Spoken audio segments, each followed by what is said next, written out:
émission de la France.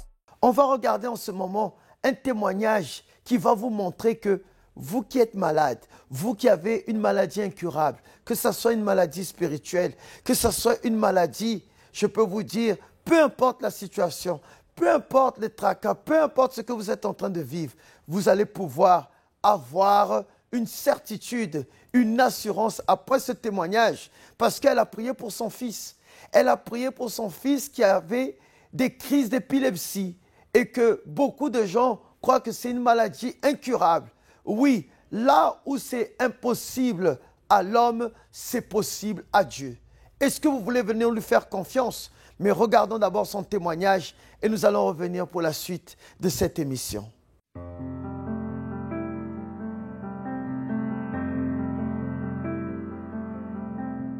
Nous savons tous que sur l'autel de Dieu, pour ceux qui obéissent, la vie est transformée. Il y a la transformation financière, il y a la guérison, la transformation aussi familiale. Comme Madame Saint-Germain. Madame Saint-Germain, comment était votre vie avant d'arriver ici?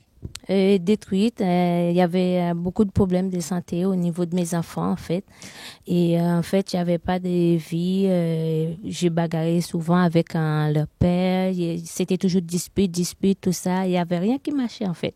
Donc, avant d'arriver sur l'autel de Dieu, votre vie est complètement détruite. Rien ne marchait. Et l'enfant aussi, comme vous êtes là avec l'enfant avait quoi? Et il faisait des crises épileptiques. Et ça faisait 4 ans, parfois, pendant 6 mois, il ne fait pas de crise, 2 ans. Et depuis janvier 2016, ça a commencé, c'était la cata, en fait. Parce qu'il ne faisait que ça. À force, normalement, les pompiers, les SAMU, c'est comme si on prenait de la botte bain avec eux. Dès que j'appelle, ils me disent « Ah oui, c'est Madame Saint-Germain, on arrive tout de suite. » Parce que ça arrive parfois, pendant 1 heure, il peut rester 1 heure. Même les pompiers, vous connaissez déjà? Oui. C'est comme si je prenais la botte bain avec eux. Et c'était très, très difficile parce qu'ils ne pourraient pas rester tout seuls, ils ne pourraient pas dormir tout seuls.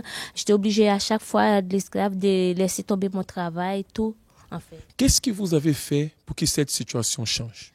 Avant, comme j'étais dans une famille catholique et je connaissais pas de l'église, c'est à force, et mon petit frère, il m'a dit, je connais une église, mais je peux pas t'accompagner. Et je lui dis, pourquoi? Il me dit, cette église-là, dès que tu arrives à la porte, en fait, normalement, tu vas manifester. Je dis, bon, c'est pas grave, moi, j'y vais.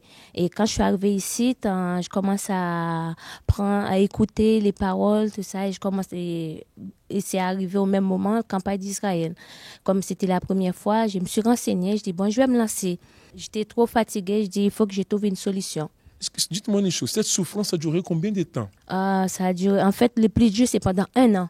Parce que c'était très, très, très dur, en fait. Il ne pouvait rien faire. À la fin, il était obligé de porter un masque, comme les rugbyman, là, en fait. Parce qu'il avait plein de bosses sur le front, partout. Il tombait. Je ne pouvais même pas marcher avec lui dans la rue. Okay, donc, quand vous avez sacrifié sur l'autel, qu'est-ce que l'autel vous a donné en retour? Et la guérison de mon fils, en fait, ça a pris du temps. Parce que comme j'étais quelqu'un énervé, colérique, et j'avais beaucoup de blocages aussi. Et je dis, bon, je vais pas baisser les bras. J'ai fait tous les chaînes, tout le jour. Je venais tout le jour à l'église.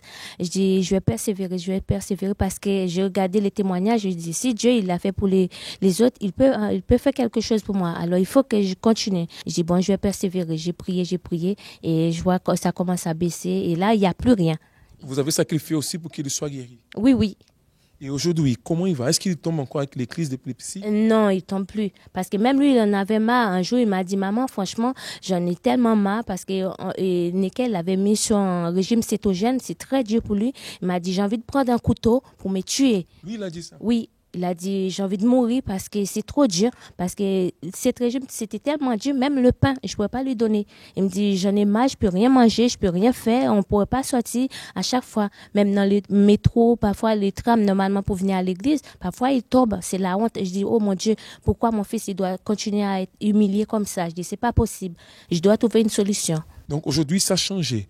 Il est délivré, il est guéri. Oui. Vous êtes bien aujourd'hui, vous n'êtes plus nerveuse, vous n'êtes plus colérique. Tout a changé. L'autel a changé votre vie.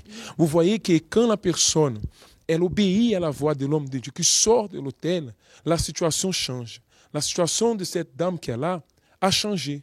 Et la vôtre aussi peut changer. Quel est le conseil que vous donnez aux personnes qui nous regardent en ce moment, qui peut-être passent par la même situation? Il ne faut pas écouter les gens parce que, en fait, à force d'écouter des gens, normalement, on est dans les confusions parce que les gens ils vont dire oui, ça ne sert à rien. Le stress aussi, oui, mais ça fait un moment que tu es converti, ton fils, ça n'a pas changé. Je dis, mais c'est pas grave, Dieu, il n'est pas pressé, moi, j'attends. Il ne faut pas écouter les gens, il faut écouter juste la parole qui sort de l'autel. Amen. Donc, elle a sacrifié pour que son enfant soit là aujourd'hui. Combien de personnes elle sacrifie en donnant à l'hôpital, en voyant marabout, féticheur, et pas de solution. Mais sur l'autel de Dieu, il y a la solution. Et vous aurez aussi votre opportunité. Que Dieu vous bénisse. Santé rétablie. Une réunion pour votre bien-être. Utilisez votre foi en faveur de votre santé. Recevez l'orientation de la parole de Dieu. Chaque mardi, à 10h, 15h et 19h30. Également à 7h, midi et 20h au siège. Pour plus d'informations, visitez notre site centredaccueil.fr ou appelez-nous au 01 53 35 85 11. Santé rétablie, chaque mardi dans tous nos centres d'accueil.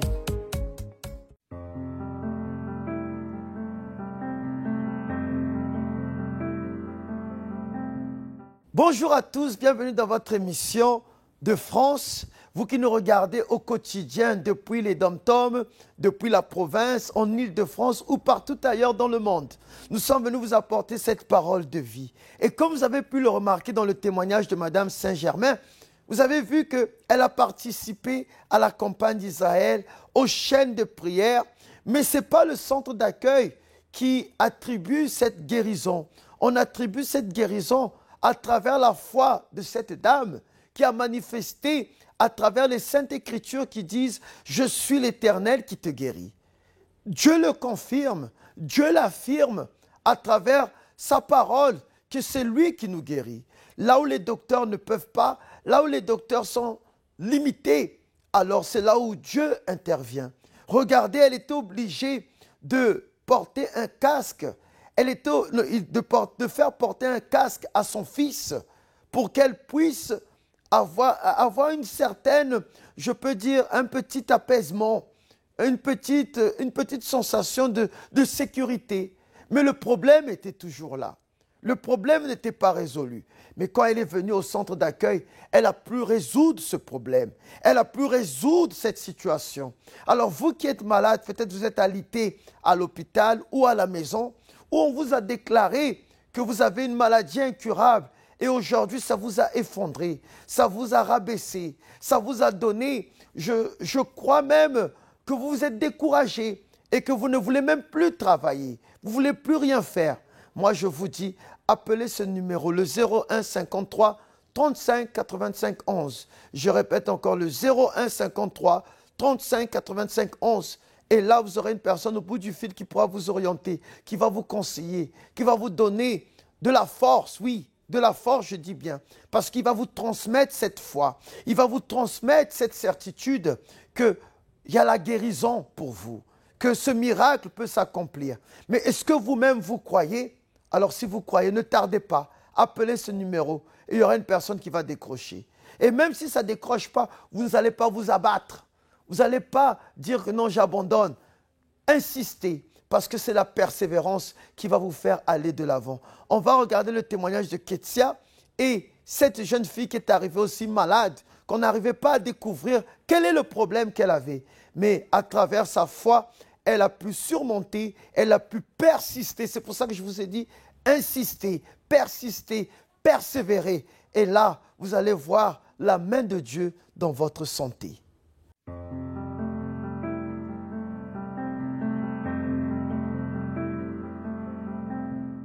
Avant d'arriver au centre d'accueil, ma vie elle était totalement détruite. Parce que quand j'étais petite, j'ai connu des attouchements. Et dans ma famille, on va dire, c'est un sujet tabou. Donc, personne ne voulait en parler, donc j'avais déjà ce mal-être à l'intérieur de moi.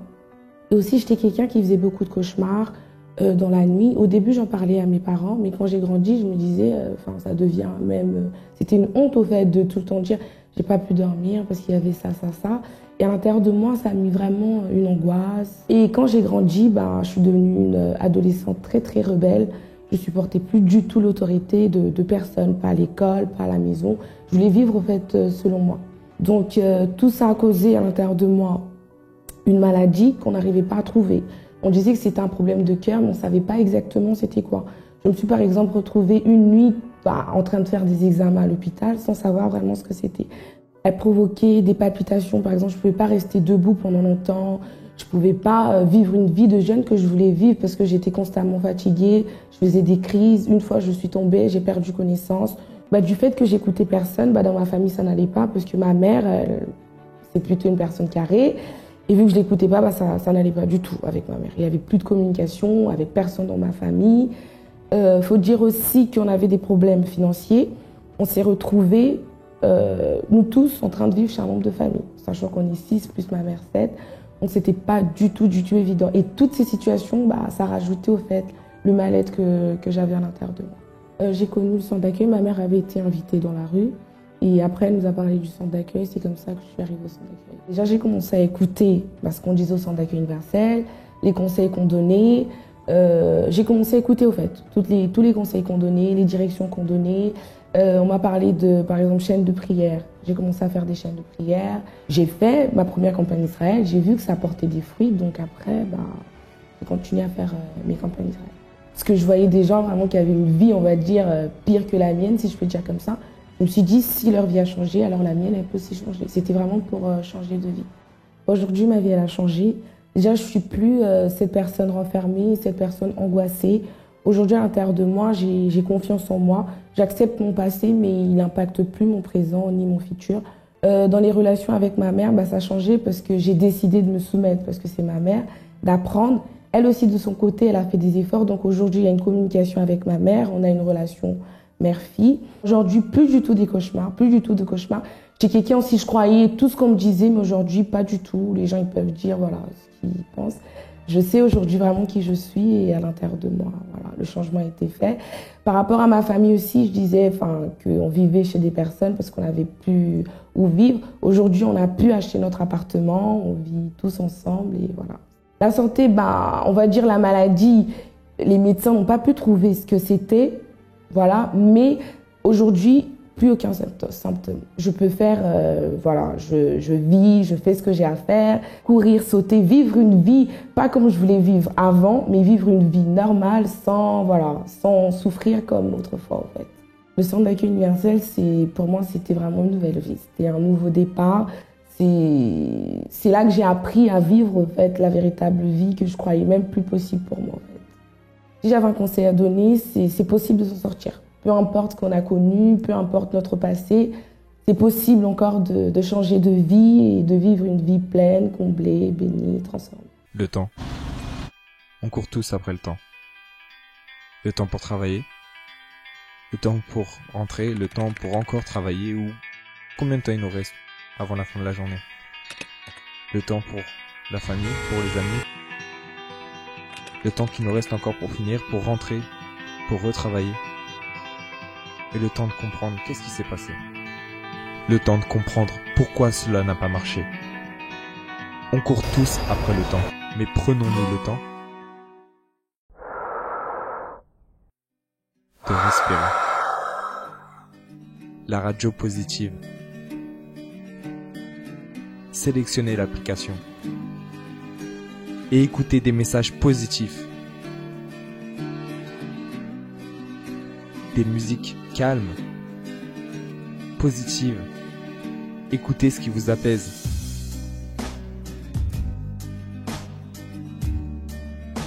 Suivez nos programmes. Paroles de vie, entre femmes, paroles de foi ou encore la thérapie de l'amour. Retrouvez le sourire. Prenez du temps avec votre famille en visitant notre site ou encore notre Facebook, notre Twitter ou notre YouTube directement sur l'application. Prenez le temps. Prenez du temps pour vous. Radio Positive. En téléchargement gratuit sur Google Play, l'App Store ou en écoute sur radiopositive.fr.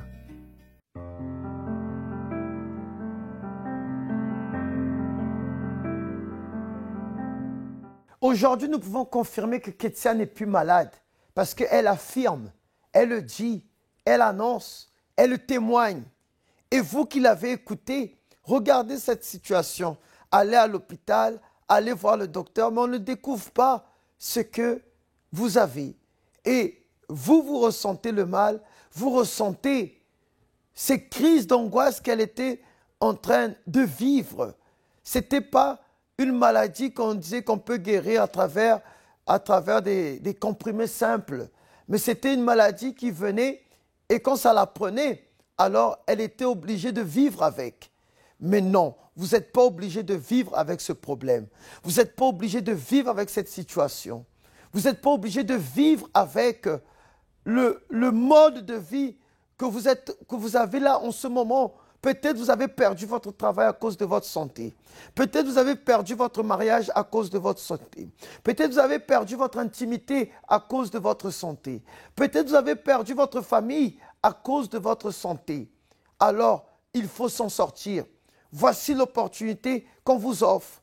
Comme j'ai dit, on n'attribue pas que la guérison se fait, que quand vous allez venir, automatiquement vous allez guérir. Il y a une chose que vous devez manifester, c'est la foi.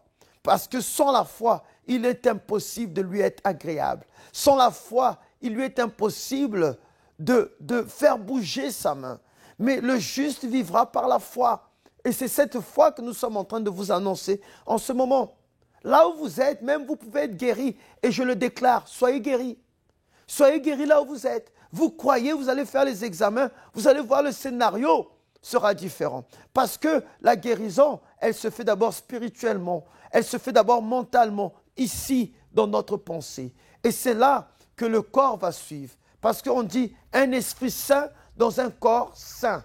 Ça, c'est la réalité des choses. Donc, on va encore regarder un autre témoignage. Et pour tous ceux qui veulent venir au centre d'accueil, on vous attend. Et je sais que vous allez sortir d'une manière différente.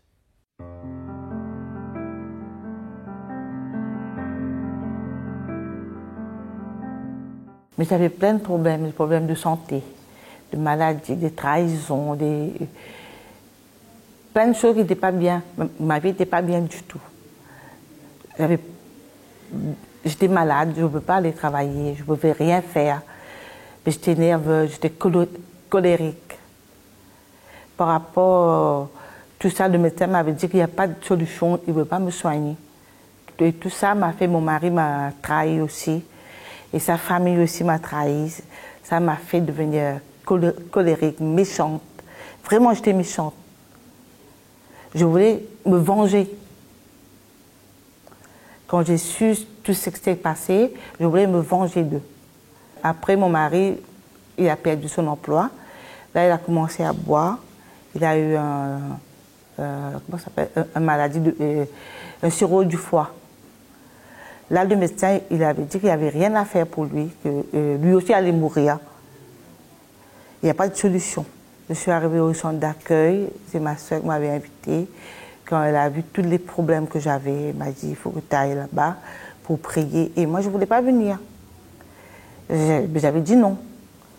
Mais après, un jour, j'ai pris la décision, j'ai dit non, je vais aller voir. Mais quand je suis arrivée, j'ai vu, j'ai entendu la prière, ce que le pasteur disait de faire. Là, je suis restée. J'ai commencé à prier. J'ai commencé à faire des chaînes de prière. Et j'ai été guérie. J'ai été guérie de syndrome de Raynaud.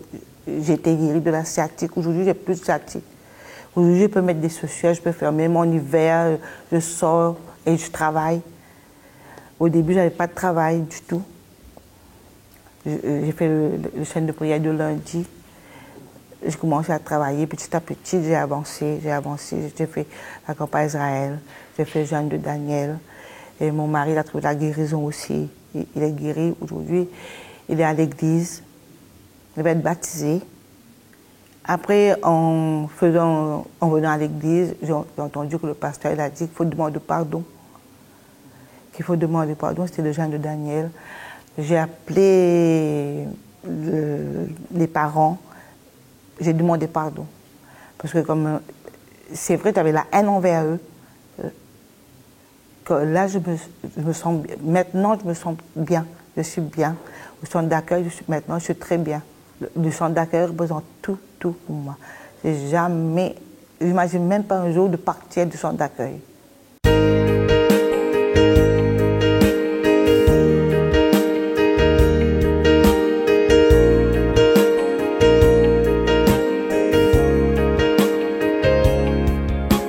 Dieu m'a donné des raisons de sourire. Dieu m'a donné des raisons de sourire. J'ai cherché Dieu, celui qui le cherche le trouve toujours.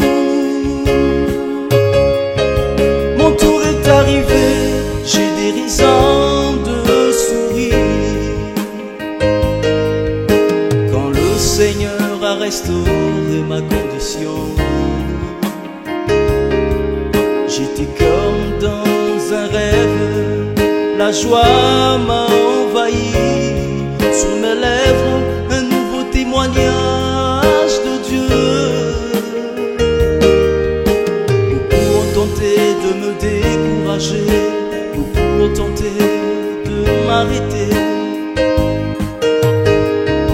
Mon tour est arrivé, j'ai des raisons de sourire.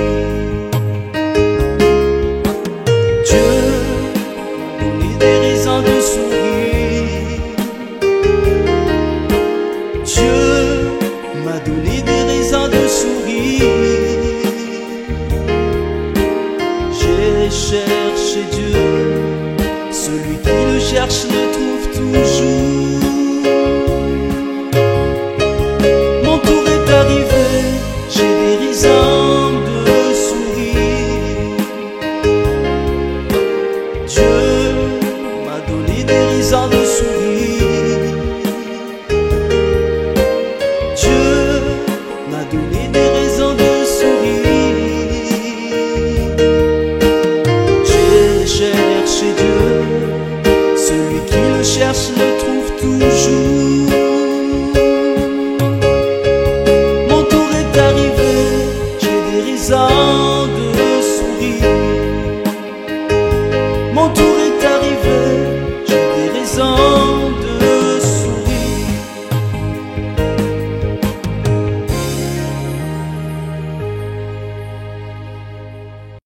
Étude biblique. Une réunion pour votre intérieur. Méditez sur la parole de Dieu. Développez votre communion avec Dieu. Chaque mercredi à 10h, 15h et 19h30. Également à 7h, midi et 20h au siège. Pour plus d'informations, visitez notre site centredaccueil.fr ou appelez-nous au 01 53 35 85 11. Étude biblique. Chaque mercredi dans tous nos centres d'accueil.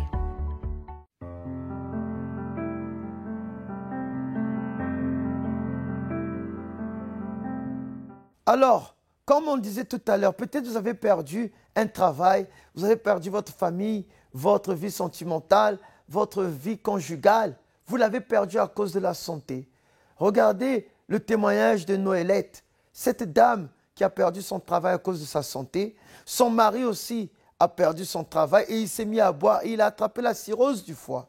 Mais aujourd'hui, ils sont venus au centre d'accueil participer aux chaînes de prière, à la campagne d'Israël. Si vous voulez savoir c'est quoi la campagne d'Israël, alors on vous invite à venir au centre d'accueil et avoir plus de ces renseignements. Vous pouvez y accéder à travers la ligne 2, 5 et 7 et descendre à Stalingrad, ou bien la ligne 7 et descendre à Louis-Blanc, ou empruntez la ligne de bus numéro 69 et vous descendez au 254 rue du Faubourg Saint-Martin, Paris 10e.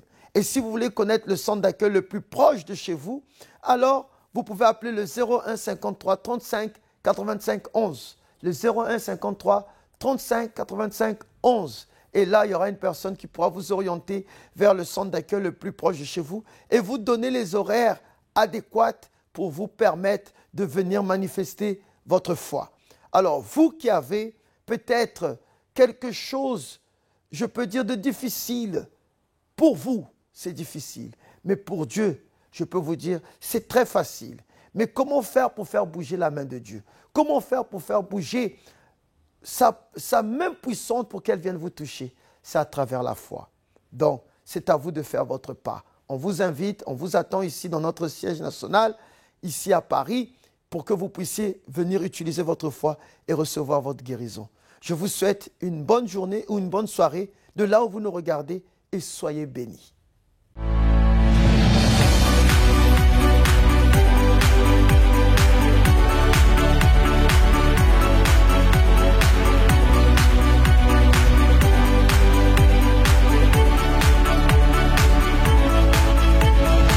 Émission de la France.